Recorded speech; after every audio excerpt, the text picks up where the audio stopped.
So hello dear student, কেমন আছো? I hope প্রত্যেকে শুধু ভালো নয়, ভীষণ ভালো আছো। স্ক্রিনের ওপর একটা প্রশ্ন দেখা যাচ্ছে, তাই না? এই প্রশ্নটা আমরা প্রথমে মন দিয়ে পড়বো, বুঝবো, তারপর তার সলিউশন করার চেষ্টা করবো। ওকে, চলো। প্রশ্নে কি বলা হয়েছে দেখো। একটি সাইকেল ব্যবসায়ী একটি সাইকেল ব্যবসায়ী বি কে 15% লাভে এবং বি ওই সাইকেলটিকে সি কে 20% লাভে বিক্রয় করে, তবে মোট প্রকৃত লাভ কত? দেখো, সাপোজ মনে করছি এ সাইকেলটা বি কে বিক্রি করছে। হ্যাঁ, ঠিক। সাপোজ আমি সাইকেলটার দাম ধরছি এক্স টাকা। কত টাকা দাম? এক্স টাকা। তাহলে এক্স টাকা হচ্ছে এর কাছে দাম, কিন্তু এটা যখন বি কে বিক্রি করছে কত পার্সেন্ট লাভে বিক্রি করছে? তখন বি কে যখন বিক্রি করছে তখন 15% লাভে, তখন বি কে দাম নিচ্ছে, বি এর কাছ থেকে কত টাকা দাম নিচ্ছে? এক্স টাকা তো নিচ্ছেই, তার সাথে সাথে এক্সটা অ্যাড করছে কত টাকা? এক্স এর 15%। ওকে, সো এবার দেখো এক্স প্লাস এক্স এরটা তুলে দিয়ে ইন্টু হয়, ইন্টু 15/100। এবারে এটাকে যদি আমরা ক্যালকুলেশন করি 115 এক্স আপন 100। আর একটু যদি ক্যালকুলেশন করি, এটা দেখো 5 দিয়ে কত হয়? 23 এক্স, আর নিচে 5 কুড়ি 100 হয়। তাহলে এত টাকা বিক্রি করলো বি কে। বেশ, তাহলে বি এর কস্ট প্রাইস কত? এই 23x/20, এটা কি বি এর হচ্ছে কস্ট প্রাইস, মানে কেনার খরচ। আর এ এর কস্ট প্রাইস কত? এ এর কস্ট প্রাইস হচ্ছে এক্স, আর বি এর কস্ট প্রাইস হচ্ছে 23x/20। আর একইভাবে এ এর সেলিং প্রাইস কত? এ এর সেলিং প্রাইস যে টাকাতে বিক্রি করেছে বি কে, কত টাকা বিক্রি করেছে? 23x/20 লিখে নিলাম। এবার গল্পটা কি? বি বিক্রি করছে কাকে? C K. বি বিক্রি করছে কাকে? সি কে বিক্রি করছে। আচ্ছা, বি এর কস্ট প্রাইস কত ছিল? 23x/20। এবারে যখন সি কে বিক্রি করছে কত টাকায় বিক্রি করছে? 23x/20। এই দাম তো নিচ্ছেই, তার সাথে এক্সট্রা করে অ্যাড করছে। কতটা অ্যাড করছে দেখো, বইয়ে লেখা আছে 20% লাভ করছে। তাহলে এই 23x/20 এর 20%। হ্যাঁ, ঠিক। এটা এক্সট্রা নিল 20% লাভটা। কার 20%? যে টাকায় কিনেছে তার।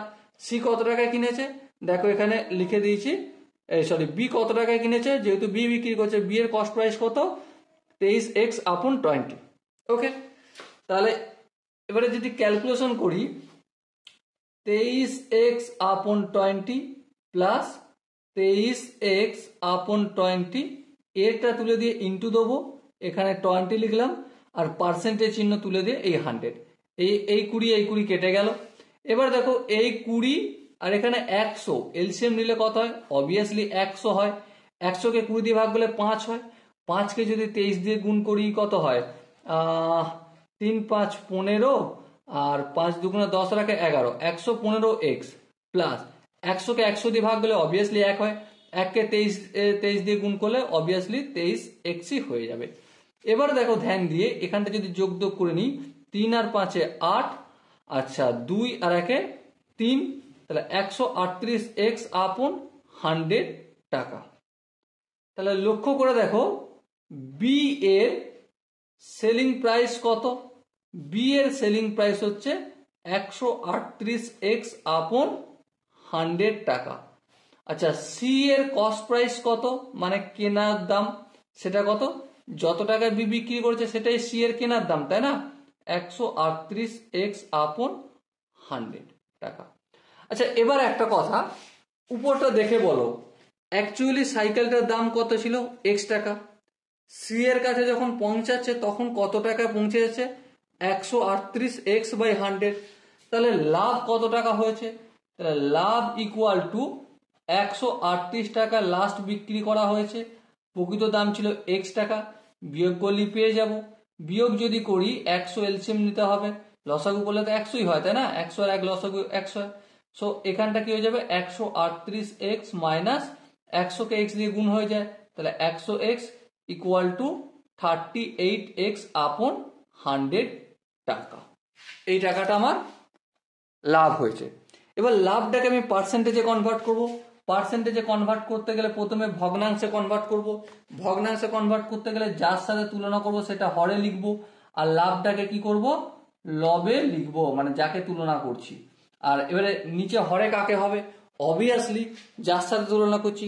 কার সাথে তুলনা করছি, এ কত টাকায় প্রথম মালটা কত টাকায় কিনে এনেছিল, এ কত টাকায় কিনে এনেছিল, এক্স টাকায় জিনিসটা কিনে এনেছিল, তাই না।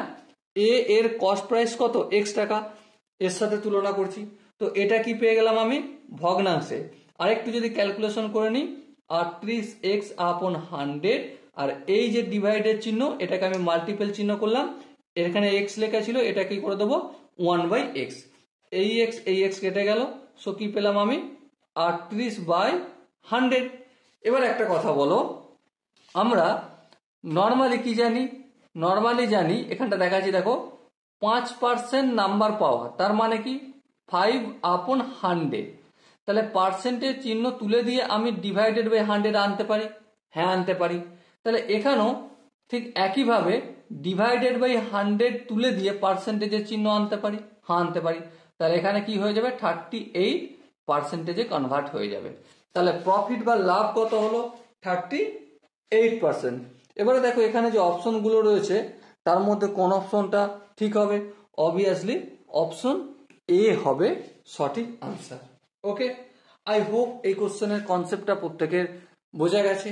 যদি কোনো জায়গায় বুঝতে অসুবিধা থাকে, ডাউট থাকে, কনফিউশন থাকে, কি করতে হবে, কমেন্ট সেকশন রয়েছে, কমেন্টে অবশ্যই জানাতে হবে। ওকে, আর দেখা হচ্ছে নেক্সট ভিডিওতে। ততক্ষণ পর্যন্ত ভালো থেকো, সুস্থ থেকো এবং জয় হিন্দ।